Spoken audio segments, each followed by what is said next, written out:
ഇന്ന് പിറന്നാൾ ആണ് ജനൻ ടി വിക്ക്. ജനൻ ടി വിയുടെ സംസ്കൃത വാർത്താ പരിപാടിക്ക് ഇന്ന് 9ാം പിറന്നാളാണ്. ദൃശ്യമാധ്യമ ചരിത്രത്തിൽ ആദ്യമായി സംസ്കൃത വാർത്ത അവതരിപ്പിച്ച് ജനൻ ടി വിയാണ്. മലയാളത്തിൻ്റെ മഹാനടൻ മോഹൻലാലാണ് ആദ്യ സംസ്കൃത വാർത്ത വായിച്ച് ആരംഭം കുറിച്ചത്. മമ്മൂട്ടി സ്വിച്ച് ഓൺ കർമ്മം നിർവഹിച്ചു. ഒരു വാർത്താ ദിനത്തിൻ്റെ സമഗ്ര കവറേജുമായാണ് ജനം വാർത്താ സംസ്കൃതം ദിവസവും വൈകിട്ട് 4:45 പ്രേക്ഷകർക്ക് മുന്നിലേക്ക് എത്തുന്നത്. ദേശീയ അന്താരാഷ്ട്ര മാനദണ്ഡങ്ങളുള്ള നിരവധി വാർത്തകൾക്കൊപ്പം മലയാള ഭൂമിയുടെ സ്വന്തം വള്ളംകളിയും കാർഷിക സംസ്കൃതിയും ക്ഷേത്രവിശേഷങ്ങളും ഭാഷയുടെ അതിരുകൾ ഭേദിച്ച് പ്രേക്ഷകരിലേക്ക് എത്തുന്നുണ്ട്. പക്ഷേ നിങ്ങൾക്കൊരു സർപ്രൈസ്, ഒരു വിസ്മയമായിരിക്കും. സംപ്രതി വാർത്ത.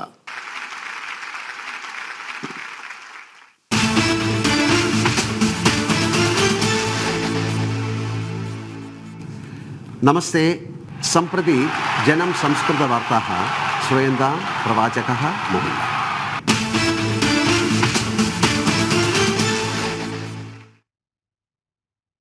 എന്തൊരു അനുപമ നിമിഷമാണത്. മലയാളത്തിൻ്റെ 2 മഹാനടന്മാർ, ഒരാൾ സ്വിച്ച് ഓൺ കർമ്മം നിർവഹിച്ച് ആദ്യ സംസ്കൃത വാർത്ത വായിക്കാൻ പോകുന്നത് ഒരു സർപ്രൈസ് ആണ് എന്ന് പറയുന്നു. ആ സ്വിച്ച് ഓൺ കർമ്മം നിർവഹിച്ചുടൻ മോഹൻലാൽ ആ വാർത്ത വായിക്കും. ഒരു അനുഭവമായ നിമിഷമാണ് ഒരു സംസ്കൃത വാർത്ത അവതരിപ്പിക്കപ്പെടുന്നത്. അത് മലയാള ചാനൽ ചരിത്രത്തിൽ ആദ്യവുമായിരുന്നു. അപ്പോൾ നമുക്ക് ഈ ദിവസം സംസ്കൃതത്തെക്കുറിച്ച് പറയാതെ പറ്റില്ലല്ലോ. നമ്മൾ തുടങ്ങി വെച്ച വലിയൊരു ഉദ്യമം 9 വർഷങ്ങൾ പൂർത്തിയാക്കുന്നു, 8 വർഷങ്ങൾ പൂർത്തിയാക്കുന്നു, 9ാം പിറന്നാളിലേക്ക് കടന്നിരിക്കുന്നു. അപ്പോൾ ജനൻ ടി വി വാർത്താ സംസ്കൃതത്തിൻ്റെ 9ാം പിറന്നാളിൽ US സംസ്കൃത ഭാരതി മുൻ organising secretary doctor Padmakumar K അതിഥിയായി നമുക്ക് വരികയാണ്. ഡോക്ടർ പത്മകുമാർ, സ്വാഗതം പുത്തൻ പുലരിയിലേക്ക്, ഈ സംസ്കൃത പുലരിയിലേക്ക് എന്നുകൂടി നമ്മൾ പറയുകയാണല്ലേ. അപ്പോൾ അങ്ങയോട് ആദ്യം ചോദിക്കാനുള്ളത്, സംസ്കൃതത്തെക്കുറിച്ച് ആഴത്തിൽ അറിയുന്ന ഒരാളാണ്, എന്തുകൊണ്ട് സംസ്കൃതം? നമസ്കാരം. സംസ്കൃതം എല്ലാ ഭാരതീയ ഭാഷകളുടെയും ഒരു അമ്മയാണ് സംസ്കൃതം എന്ന് പറയുന്നത്. അപ്പോൾ സംസ്കൃത ഭാഷ ഭാരതത്തിൻ്റെ സാംസ്കാരിക ഭാഷ എന്നാണ് നമ്മൾ ഇപ്പോൾ അറിയപ്പെടുന്നത്. ഈ സംസ്കൃത ഭാഷ പഠിച്ചാൽ നമ്മളുടെ എല്ലാ മാതൃഭാഷയും വളരെ നന്നായിട്ട് നമുക്ക് സംസാരിക്കാൻ സാധിക്കും. ഒരു ഭാഷയ്ക്കും എതിരല്ല സംസ്കൃതം. എല്ലാ ഭാഷയും സംസ്കൃത ഭാഷ ഉൾക്കൊള്ളുന്നു. സംസ്കൃത ഭാഷയ്ക്ക് എല്ലാ ഭാഷയെയും ഉൾക്കൊള്ളാനുള്ള ഒരു കഴിവുണ്ട്. അതാണ് സംസ്കൃത ഭാഷ പഠിക്കണം എന്ന് പറയാനുള്ള കാരണം. പ്രത്യേകിച്ചും നമ്മളുടെ മലയാള ഭാഷ, അതിലെ ഒരു 70% പദങ്ങളും സംസ്കൃതത്തിലാണ് ഉള്ളത്.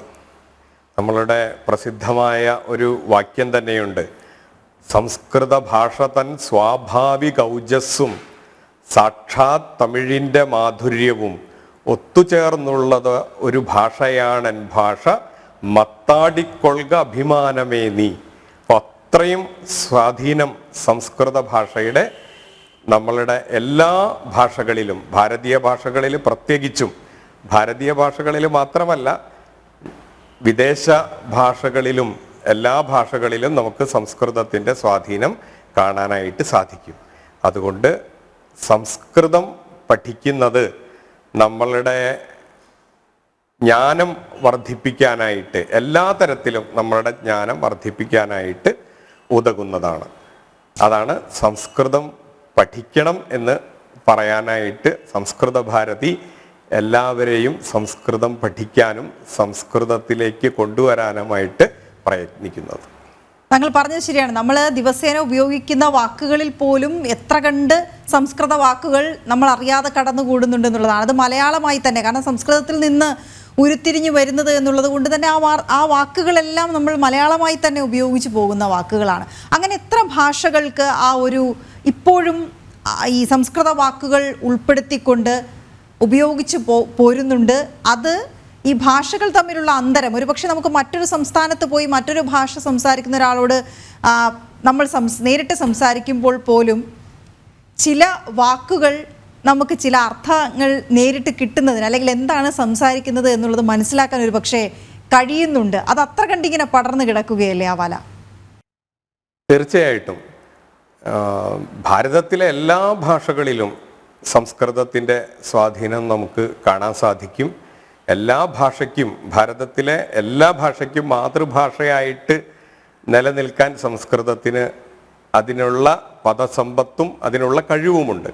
അതുമാത്രമല്ല, ഞാൻ കഴിഞ്ഞ 15 വർഷമായിട്ട് അമേരിക്കയിലെ സംസ്കൃത ഭാരതിയുടെ പൂർണ്ണസമയ പ്രവർത്തകനായിട്ട് പ്രവർത്തിക്കുകയായിരുന്നു. അപ്പോഴാണ് മറ്റ് ഭാഷകളുമായിട്ട് ബന്ധപ്പെടാനായിട്ട് ഒരു ശ്രമം നടത്തിയത്. മറ്റെല്ലാ ഭാഷകളിലും, ഇപ്പോൾ ഇംഗ്ലീഷ് ഭാഷയിൽ തന്നെ, ഇപ്പോൾ നമുക്ക് എല്ലാവർക്കും അറിയാവുന്നതാണ്, ഇംഗ്ലീഷ് ഭാഷയിൽ ഫാദർ എന്ന് വെച്ചാൽ പിത എന്നുള്ള വാക്കിൽ നിന്നാണ് ഫാദർ എന്നുണ്ടാവുന്നത്. മാത എന്ന വാക്കിൽ നിന്നാണ് മദർ എന്നുണ്ടാവുന്നത്. സ്വസ എന്ന വാക്കിൽ നിന്നാണ് സിസ്റ്റർ എന്നുണ്ടാവുന്നത്. ഭ്രാത എന്ന വാക്കിൽ നിന്നാണ് ബ്രദർ എന്നുണ്ടാവുന്നത്. നോക്കൂ, സാധാരണയായിട്ട് നമ്മൾ ഇംഗ്ലീഷിൽ ഉപയോഗിക്കുന്ന എത്രയോ വാക്കുകൾ സംസ്കൃതത്തിൽ നിന്നും ഉത്ഭവിക്കുന്നത് നമുക്ക് വളരെ സിമ്പിളായിട്ട് നമുക്ക് മനസ്സിലാക്കാനായിട്ട് സാധിക്കും. അപ്പോൾ എല്ലാ ഭാഷകളിലെയും സംസ്കൃത ഭാഷയുടെ സ്വാധീനമുണ്ട്. അതുമാത്രമല്ല, നമ്മളുടെ വിശ്വാസമനുസരിച്ച് വേദങ്ങളുടെ ഭാഷ, ഉപനിഷത്തിന്റെ ഭാഷ, ആഗമങ്ങളുടെയും ശാസ്ത്രങ്ങളുടെയും ഒക്കെ ഭാഷ സംസ്കൃതമാണല്ലോ. ശരി, ഇപ്പോൾ അങ്ങ് സംസ്കൃത ഭാരതിയുടെ മുൻ ഓർഗനൈസിംഗ് സെക്രട്ടറിയാണ്. ഈ സംസ്കൃതം പഠിക്കാനുള്ള പ്രേരണ എന്തായിരുന്നു, അല്ലെങ്കിൽ ആ പ്രവർത്തനങ്ങളുടെ തുടക്കം എന്താണ്? സംസ്കൃതം പഠിക്കാനുള്ള തുടക്കം, ഞാൻ ആദ്യമായിട്ട് ഒരാൾ സംസ്കൃതത്തിൽ സംസാരിക്കുന്നത് കേൾക്കാനിടയായി. ഞാൻ ഡിഗ്രിക്കൊക്കെ പഠിക്കുന്ന സമയത്താണ് ഒരാൾ സംസ്കൃതത്തിൽ സംഭാഷണം ചെയ്യുന്നത് കേൾക്കാനിടയായി. അപ്പോൾ ആദ്യമായിട്ട് ഞാൻ കേട്ടപ്പോൾ തന്നെ അതിൻ്റെ ഒരു 80% എനിക്ക് വളരെ നന്നായിട്ട് മനസ്സിലായി. അപ്പോൾ എൻ്റെ മനസ്സിൽ ഞാൻ അന്ന് വരെ വിചാരിച്ചിരുന്നത് സംസ്കൃതം ഒരു കഠിനമായ ഭാഷയാണെന്നാണ് വിചാരിച്ചിരുന്നത്. പക്ഷേ ആ സംസ്കൃതം നേരിട്ട് കേട്ടപ്പോൾ സംസ്കൃതം എത്ര സരളമാണെന്നും സംസ്കൃതം എല്ലാവർക്കും സംസാരിക്കാനായിട്ട് സാധിക്കുന്നു മനസ്സിലായി. അങ്ങനെയാണ് സംസ്കൃത ഭാഷ പഠിക്കാൻ തുടങ്ങിയത്. എൻ്റെ ഗ്രാമത്തില് വളരെ എളുപ്പമാണ് സംസ്കൃതം പഠിക്കാൻ. സംസ്കൃത ഭാരതിയുടെ ഒരു പദ്ധതി തന്നെയുണ്ട്. വിശ്വത്തിലെ ഒരു 39 രാഷ്ട്രങ്ങളിൽ സംസ്കൃത ഭാരതിയുടെ പ്രവർത്തനങ്ങളുണ്ട്. ആ സംസ്കൃത ഭാരതി ചെയ്യുന്നത് 10 ദിവസം കൊണ്ട് സംസ്കൃതം നന്നായിട്ട് സംഭാഷണം ചെയ്യാൻ പഠിപ്പിക്കുകയാണ്.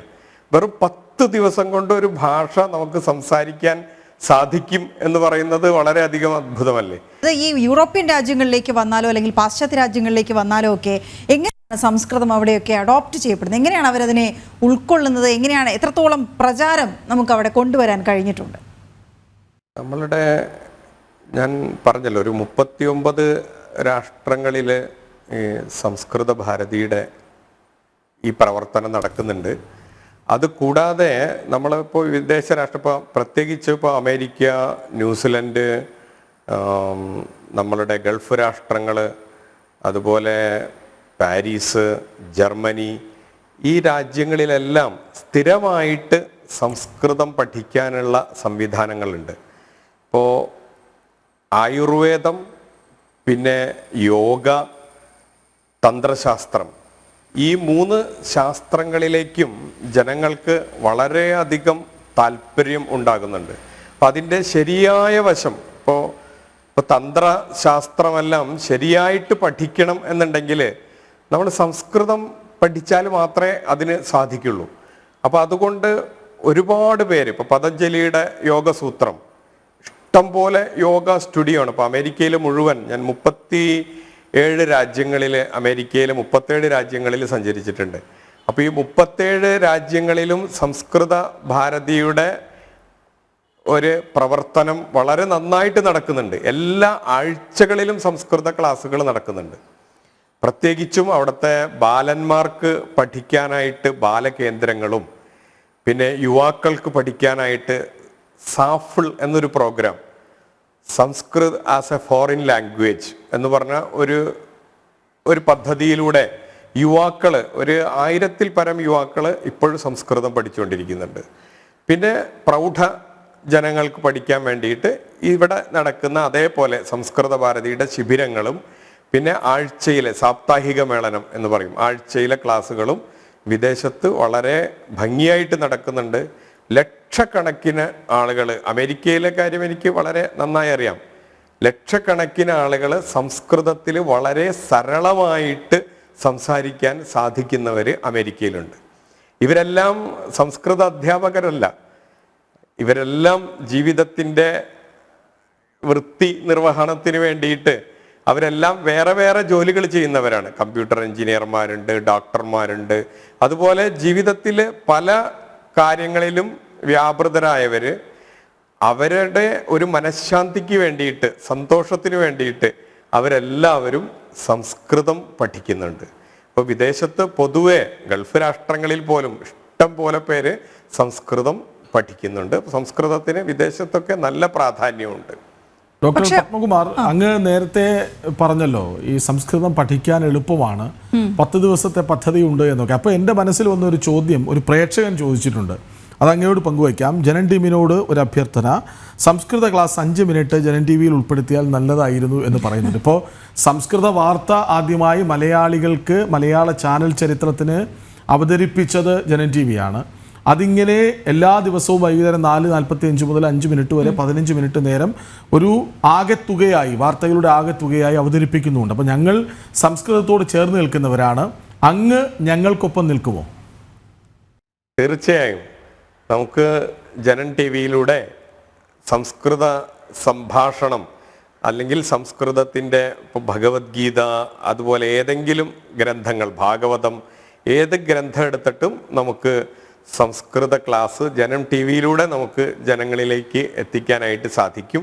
തീർച്ചയായിട്ടും അതിനുവേണ്ടി എന്ത് സഹായം വേണമെങ്കിലും ചെയ്യാനായിട്ട് ഞാനും തയ്യാറാണ്. അതുപോലെ ഒരുപാട് പ്രവർത്തകർ കേരളത്തിൽ തന്നെ സംസ്കൃത ഭാരതിയുടെ പ്രവർത്തകരുണ്ട്, അവരെല്ലാവരും അതിന് സിദ്ധരായിരിക്കും. ഈ സംസ്കൃതം അത് പഠിക്കുമ്പോൾ ഒരു പക്ഷേ ഒരു തെറ്റിദ്ധാരണയും ആ തരത്തിലുണ്ട്. ലോകത്തിലെ ആദ്യ ഗ്രന്ഥം ഋഗ്വേദം സംസ്കൃതത്തിലാണ്, പക്ഷേ അവിടെ നിന്ന് ഇങ്ങോട്ട് ഒരു മതഭാഷ അല്ലെങ്കിൽ ആ സംസ്കൃതത്തിലുള്ള ഗ്രന്ഥങ്ങളെല്ലാം മതങ്ങളെക്കുറിച്ചാണ് പറയുന്നതെന്ന് പറയുന്നൊരു തെറ്റിദ്ധാരണയുണ്ട്. പക്ഷെ നമുക്കറിയാം ശാസ്ത്രീയമായിട്ടുള്ള വിഷയങ്ങൾ കൈകാര്യം ചെയ്യുന്ന ഒട്ടേറെ പ്രമുഖ ഗ്രന്ഥങ്ങൾ സംസ്കൃതത്തിലുണ്ട്. അത് ആ തരത്തിൽ കൂടി പ്രചാരം ലഭിക്കേണ്ടതല്ലേ? തീർച്ചയായിട്ടും. അത് ഇപ്പോൾ സംസ്കൃത പ്രചരണത്തിന് വേണ്ടിയിട്ട് ഞങ്ങൾ ആദ്യമായിട്ട് ഇറങ്ങിയപ്പോൾ ഞങ്ങൾ നേരിട്ട ഒരു 3 ചോദ്യങ്ങളാണ്. ഒന്നൊരു വർഗത്തിൻ്റെ ഭാഷയാണ്, രണ്ടാമത് സംസ്കൃതം കഠിനമാണ്, പിന്നെ സംസ്കൃതം പഠിച്ചാൽ നമുക്ക് പ്രയോജനം, ഇന്ന് ഈ ആധുനിക കാലത്ത് സംസ്കൃതം പഠിച്ചാൽ എന്താണ് പ്രയോജനം? ഈ 3 കാര്യങ്ങൾക്കും ക്രിയ കേവലം ഉത്തരം എന്ന് പറയുന്നത് പോലെയായിരുന്നു സംസ്കൃത ഭാരതിയുടെ പ്രവർത്തനങ്ങൾ. അതായത് സംസ്കൃതം കഠിനമാണ് എന്നുള്ളതിന് ഒരു ഉത്തരമാണ്, നമുക്കെല്ലാവർക്കും സംസ്കൃതം വളരെ സാധാരണ രീതിയിൽ നമ്മൾ മലയാളം പറയുന്ന അതേ ലാഘവത്തിൽ നമുക്ക് സംസ്കൃതത്തിൽ സംസാരിക്കാനായിട്ട് സാധിക്കും, ആർക്കും സാധിക്കും, അതിന് വലിയ പണ്ഡിതനൊന്നും ആവേണ്ട ആവശ്യമില്ല. അപ്പം അങ്ങനെയുള്ളൊരു പാഠ്യപദ്ധതിയുണ്ട് സംസ്കൃത ഭാരതിക്ക്. ഒന്നാമത്. രണ്ടാമത് ഒരു വർഗത്തിൻ്റെ ഭാഷയാണ് എന്നുള്ളൊരു ആക്ഷേപം ഉണ്ടായിരുന്നു. പക്ഷെ ഇന്ന് നിങ്ങൾക്കറിയാം ഇഷ്ടം പോലെ ആളുകൾ സംസ്കൃതം പഠിക്കുന്നു. ഈ സംസ്കൃത ഡിപ്പാർട്ട്മെൻറ്റുകളിൽ ഇപ്പോൾ യൂണിവേഴ്സിറ്റി കോളേജിലോ അല്ലെങ്കിൽ ഏത് സ്ഥാപനങ്ങളിൽ നമ്മൾ അന്വേഷിച്ചാലും അറിയാം, എല്ലാ വർഗത്തിൽ പെട്ടവരും എല്ലാ ജാതി മതത്തിന് അതീതമായിട്ട് എല്ലാവരും സംസ്കൃതം പഠിക്കുന്നുണ്ട്. സംസ്കൃത ഭാഷയോട് ആ ഒരു ആഭിമുഖ്യം അവർ നിലനിർത്തുന്നുണ്ട്. അതായത് കുറെ പേർ സംസ്കൃത ഭാഷയെ മാറ്റി നിർത്താൻ ശ്രമിക്കുമ്പോഴും ഭാരതത്തിന് അപ്പുറത്ത് വളരെ ഗൗരവത്തോടെ സംസ്കൃത ഭാഷയെ സ്വീകരിക്കുന്നവർ, പഠിക്കുന്നവരുണ്ട്. ഈ ബ്രിട്ടനിൽ സംസ്കൃത ഭാഷ നിർബന്ധിത പഠന വിഷയമാണ് സ്കൂളുകളിൽ എന്നൊക്കെ കേൾക്കുന്നുണ്ട്. ജർമ്മനിയിൽ അതിന് സംസ്കൃത ഗവേഷണങ്ങൾ നടക്കുന്നുവെന്ന് വായിച്ചിട്ടുണ്ട്. അതിനെക്കുറിച്ച് പറയാം. എല്ലാം ഇത് വളരെ സത്യമാണ്. ബ്രിട്ടനിലെ ഒരു വിദ്യാലയത്തിൽ കുറേ വർഷങ്ങളായിട്ട് സംസ്കൃതം കമ്പൾസറി ആയിട്ട് പഠിപ്പിക്കുന്നുണ്ട്. സെൻറ് ജോൺസ് സ്കൂൾ എന്നാണ് അതിൻ്റെ പേര്, സെൻറ് ജോൺസ് വിദ്യാലയം. ആ വിദ്യാലയത്തിൽ സംസ്കൃതം അവരെ അവിടുത്തെ ഒരു നിർബന്ധിത ഭാഷയായിട്ട് പഠിപ്പിക്കുന്നുണ്ട്. അതിൻ്റെ ഒരുപാട് പരിപാടികൾ നമുക്ക് യൂട്യൂബിലെല്ലാം കാണാൻ കഴിയും. എന്തുകൊണ്ടാണ് അവിടെ സംസ്കൃതം പഠിപ്പിക്കുന്നതെന്ന് ഞങ്ങളൊരു പ്രാവശ്യം ആ സ്കൂൾ സന്ദർശിക്കുകയും അവരോട് സംസാരിക്കുകയുണ്ടായിരുന്നു. അപ്പോൾ അവർ പറയുന്നത് സംസ്കൃതം പഠിച്ചാൽ സംസ്കൃതത്തിൻ്റെ ഉച്ചാരണം തന്നെ നമ്മളുടെ ബ്രെയിനിലെ പല വ്യത്യാസങ്ങളും അതുകൊണ്ട് വരുന്നതാണ്. അപ്പം അതിനെക്കുറിച്ചൊക്കെ വളരെ ഗംഭീരമായിട്ടുള്ള പഠനങ്ങൾ നടക്കുന്നുണ്ട്. അമേരിക്കയിലെ ഒരു ഒരു യൂണിവേഴ്സിറ്റി, ഒരു സംസ്കൃത യൂണിവേഴ്സിറ്റി അല്ല, അമേരിക്കയിലെ ഒരു യൂണിവേഴ്സിറ്റിയിൽ ഞാൻ പോകുമ്പോൾ ഞാൻ കണ്ടിരുന്നു, നമ്മളുടെ വേദങ്ങൾ ഉച്ചരിക്കുന്നത് കൊണ്ട് സസ്വരം വേദങ്ങൾ ഉച്ചരിക്കുന്നത് കൊണ്ട് എങ്ങനെയാണ് നമ്മളുടെ ഉള്ളിൽ പരിവർത്തനങ്ങൾ വരിക, നമ്മളുടെ നാഡീവ്യൂഹങ്ങളിൽ, നമ്മളുടെ ബ്രെയിനിൽ എല്ലാം അതുകൊണ്ട് എങ്ങനെ പരിവർത്തനങ്ങൾ വരുന്ന അവർ ആധുനിക ഉപകരണങ്ങൾ വെച്ചിട്ട് കണ്ടുപിടിക്കുന്നുണ്ട്. അങ്ങനെയുള്ള ഇഷ്ടം പോലെ ഗവേഷണങ്ങൾ നടക്കുന്നുണ്ട്. അങ്ങ് ചോദിച്ചത് ശരിയാണ്, ജർമ്മനിയിൽ പല ഗവേഷണങ്ങളും നടക്കുന്നുണ്ട്. അതുപോലെ നമ്മളുടെ പല വിദേശ രാഷ്ട്രങ്ങളിലും സംസ്കൃത പഠനം വളരെ ഗൗരവപൂർവം അവരെ ഏറ്റെടുത്ത് ചെയ്യുന്നുണ്ട്. പിന്നെ ഞാൻ നേരത്തെ പറഞ്ഞു വരികയായിരുന്നു, ഒരു സംസ്കൃതം പഠിച്ചാൽ എന്താ പ്രയോജനം എന്നുള്ള ഒരു ആക്ഷേപം ഉണ്ടായിരുന്നു സംസ്കൃതത്തിന് മേലെ. പക്ഷെ ഇപ്പോൾ ഇഷ്ടം പോലെ അതിനുള്ള ഉത്തരമാണ്.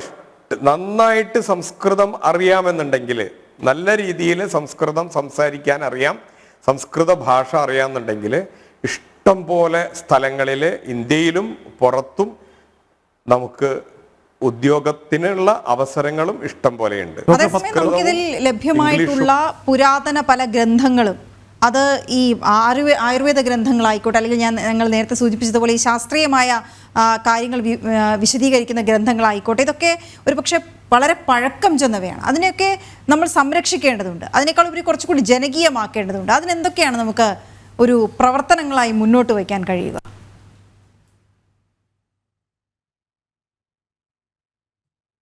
അതിനുള്ള പല പ്രവർത്തനങ്ങളും സംസ്കൃത ക്ഷേത്രത്തിൽ നടന്നുകൊണ്ടിരിക്കുന്നുണ്ട്. സംസ്കൃതത്തിൻ്റെ ശാസ്ത്ര സംരക്ഷണത്തിന് വേണ്ടിയിട്ട് സംഭാഷണം മുതൽ ശാസ്ത്രപര്യന്തം, ശാസ്ത്രപര്യന്തം, സംഭാഷണം മുതൽ ശാസ്ത്രം വരെ എന്നാണ് സംസ്കൃത ഭാരതിയുടെ ഒരു മുദ്രാവാക്യം തന്നെ. അപ്പോൾ ശാസ്ത്ര സംരക്ഷണത്തിന് വേണ്ടിയിട്ട് ഒരുപാട് കാര്യങ്ങൾ, അതിൽ ഒരു ഉദാഹരണത്തിന് പറഞ്ഞാൽ ശലാക പരീക്ഷ എന്ന് പറഞ്ഞ ഒരു പരീക്ഷ നടത്തുന്നുണ്ട്. അതായത് ഈ ശാസ്ത്ര ഗ്രന്ഥങ്ങൾ അധ്യയനം ചെയ്ത് അതിൽ അവരുടെ പാണ്ഡിത്യം അവർ തെളിയിക്കണം. അപ്പോൾ ഈ ശാസ്ത്ര ഗ്രന്ഥങ്ങളെ നമ്മൾ പണ്ട് ഈ വിദ്യ നിലനിർത്തിയിരുന്നത് പുസ്തകങ്ങളിലല്ല. അപ്പം നമ്മളുടെ ഉള്ളിലുണ്ടെങ്കിലേ, നമ്മളുടെ മസ്തകങ്ങളിൽ ഉണ്ടെങ്കിലേ, നമ്മളുടെ ചിന്തയ്ക്ക് അത് വിധേയമാകുന്നുണ്ടെങ്കിൽ മാത്രമേ നമുക്ക് ആ ഭാഷയെ വർദ്ധിപ്പിക്കാനായിട്ട് സാധിക്കുള്ളൂ. അപ്പോൾ അങ്ങനെയുള്ള ഒരുപാട് പ്രവർത്തനങ്ങൾ ഈ ശാസ്ത്ര സംരക്ഷണത്തിന് വേണ്ടിയിട്ട് നടത്തുന്നുണ്ട്. നിങ്ങൾക്ക് എല്ലാവർക്കും അറിയാമായിരിക്കാം, ഇവിടെ ഇരിഞ്ഞാലക്കുടയിലുള്ള ഒരു ഗണിതശാസ്ത്രത്തിലെ അപാര പണ്ഡിതനായിരുന്ന ഒരാൾ കല്ലേറ്റിങ്കര എന്ന് പറയുന്ന ആ സ്ഥലത്ത് ജീവിച്ചിരുന്നു. അപ്പം ഇന്ന് ഞാൻ അമേരിക്കയിൽ ഇങ്ങനെ സംസ്കൃത കാര്യങ്ങൾക്ക് വേണ്ടി സഞ്ചരിക്കുമ്പോൾ ഒരിക്കൽ അമേരിക്കയിലെ ഇവിടുത്തെ IIT പോലെ അവിടെയുള്ളതാണ് MIT എന്ന് പറയുന്ന കോളേജ്. അപ്പോൾ അവിടെ ചെന്നപ്പോൾ ഇദ്ദേഹത്തിൻ്റെ വേണ്വാരോഹം എന്ന് പറയുന്ന ഗ്രന്ഥത്തിൽ, അതായത് സംഗ്രാമ മാധവൻ എന്നാണ് അദ്ദേഹത്തിൻ്റെ പേര്, അദ്ദേഹത്തിൻ്റെ വേണ്വാരോഹം എന്ന ഗ്രന്ഥത്തിൽ, ഗണിതശാസ്ത്രത്തിലുള്ള ഒരു ഗ്രന്ഥമാണിത്, ഗണിതശാസ്ത്രത്തെക്കുറിച്ചുള്ള ഒരു ഗ്രന്ഥമാണ്. അതിനെക്കുറിച്ച് അവിടെ ഗവേഷണം ചെയ്യുന്ന വിദ്യാർത്ഥികളെ കാണാനും അവരോട് സംസാരിക്കാനും ഇടയായി. അപ്പോൾ അവിടെയെല്ലാം ഇതിനെക്കുറിച്ച് സംസ്കൃതം സയൻസ് ആയിട്ട് എത്ര ബന്ധമുണ്ട്, സംസ്കൃതത്തിന് വിജ്ഞാനവുമായിട്ട് എത്ര ബന്ധമുണ്ട്, സംസ്കൃതത്തിന് പൊളിറ്റിക്കൽ സയൻസുമായിട്ട് എത്ര ബന്ധമുണ്ട്, ഇതുപോലെയുള്ള ഒരുപാട് ഗ്രന്ഥങ്ങൾ. ഇപ്പോൾ ചാണക്യൻ്റെ എല്ലാ അർത്ഥശാസ്ത്രം പൊളിറ്റിക്കൽ സയൻസിന് ആധാരമായിട്ടുള്ള ഒരു ഗ്രന്ഥമാണ്. ഈ ഗ്രന്ഥത്തിൽ മുഴുവൻ ഇത് സംസ്കൃതമാണ് ഇതിൻ്റെ മൂലം. അതുപോലെ കെമിസ്ട്രി, രസായനശാസ്ത്രം എന്ന് പറയുന്ന ഒരു ഗ്രന്ഥം, അത് സംസ്കൃതത്തിലാണ് ആ ഗ്രന്ഥം ഉള്ളത്. നമ്മളുടെ നാഗപ്പൂരിൽ 3000-ഓളം ശാസ്ത്രീയ ഗ്രന്ഥങ്ങൾ, ഇതുപോലെയുള്ള ഗ്രന്ഥങ്ങൾ സംരക്ഷിക്കുന്ന ഒരു വളരെ നല്ല ഒരു ലൈബ്രറി ഉണ്ട്. അവിടെ ഇതിനെക്കുറിച്ച് ഗവേഷണം നടത്തുന്നവരും ഇതിനെക്കുറിച്ച് പഠിക്കുന്നവരുമായ ഒരുപാട് വിദ്യാർത്ഥികൾ ഈ സംസ്കൃതത്തിലൂടെ നമ്മളുടെ ഭാരതത്തിൻ്റെ ഉയർച്ച എല്ലാ തരത്തിലും ഭാരതത്തെ അതിൻ്റെ എല്ലാ വൈഭവത്തിലേക്കും കൊണ്ടുവരാനായിട്ട് സംസ്കൃതത്തിന് സാധിക്കും. അതിന് സംസ്കൃതം അതിൻ്റെ പാത്രം അതിനെ നിർവഹിക്കാൻ സാധിക്കുമെന്ന് തെളിയിക്കുന്ന രീതിയിൽ ഒരുപാട് പ്രവർത്തനങ്ങൾ നടക്കുന്നുണ്ട്. ശരി, വളരെ ഉചിതനായ ഒരു അതിഥി. അതെ, സംസ്കൃത വാർത്ത 9ാം പിറന്നാൾ ആഘോഷിക്കുന്ന വേളയിൽ എല്ലാ ചോദ്യങ്ങൾക്കും പ്രസന്നമായി ചിരിച്ചുകൊണ്ട് മാത്രം ആർക്കും അത് കേട്ടിരിക്കാൻ തോന്നുന്നത്ര വിധം മനോഹരമായി അത് അവതരിപ്പിച്ചു. മാത്രമല്ല ഞങ്ങൾക്കൊരു വാക്ക് തന്നിട്ടുണ്ട്, ഇനി സംസ്കൃത പഠനം അതിനുവേണ്ടി ഏത് തരത്തിലുള്ള പിന്തുണയും ജനം ടിവിക്ക് തരാമെന്ന്. അതിന് നന്ദി അറിയിക്കുന്നു. വൈകാതെ ചെറിയ കാര്യം കൂടി അദ്ദേഹത്തിനോട്, 9ാം പിറന്നാൾ ആഘോഷിക്കുകയാണ് നമ്മുടെ സംസ്കൃത വാർത്ത ജനം ടിവിയുടെ. ആശംസകൾ സംസ്കൃതത്തിൽ അറിയിച്ചാൽ വളരെ ഭംഗിയാകും. നിശ്ചയേന മഹാൻ ആനന്ദഃ ജനം ടിവി ദ്വാരാ നവവർഷേഭ്യഃ സംസ്കൃതേന സംസ്കൃത വാർത്ത സർവത്ര പ്രസൃതാ അസ്തി. തേന ദ്വാരാ സംസ്കൃത ഭാഷായാः തഥാ സംസ്കൃത കാര്യസ്യ ച ഉത്സാഹः बहु वर्धितः अस्ति. जनं टीवी जनानाम् अपि अनन्तरम् अत्र विशिष्य ये संस्कृतवार्ता क्षेत्रे कार्यं कुर्वन्ति सर्वेषां कृते अभिनन्दनानि. बहु उत्तमरीत्या पुनः पुनः वर्धताम् इति सम्प्रार्थ्य अहं विरमामि. नमस्कारः. എല്ലാം മലയാള വാക്കുകൾ തന്നെയാണ് അല്ലേ? പഠിക്കാൻ എളുപ്പമാണെന്ന് തോന്നുന്നുണ്ട്. ശരി, വളരെയധികം നന്ദി. അതിന്റെ പ്രശസ്തി വർദ്ധിക്കട്ടെ അല്ലെ, അഭിനന്ദനം അർഹിക്കുന്നു. ഇങ്ങനൊരു അത് തന്നെയാണ് അദ്ദേഹം ഉദ്ദേശിച്ചത് എന്നുള്ള കാര്യം നമുക്ക് വ്യക്തമാണ്. വളരെ നന്ദി. സംസ്കൃത ഭാരതിയുടെ മുൻ US organising secretary doctor Padmakumar K ആണ് നമുക്കൊപ്പം അതിഥിയായി ചേർന്നത്. മറക്കില്ല ഈ ദിവസം, കാരണം ഇത് ഞങ്ങളുടെ 9ാം പിറന്നാൾ ദിവസം കൂടിയാണ് സംസ്കൃത വാർത്തയുടെ. ഒരിക്കൽ കൂടി നന്ദി അറിയിക്കുന്നു.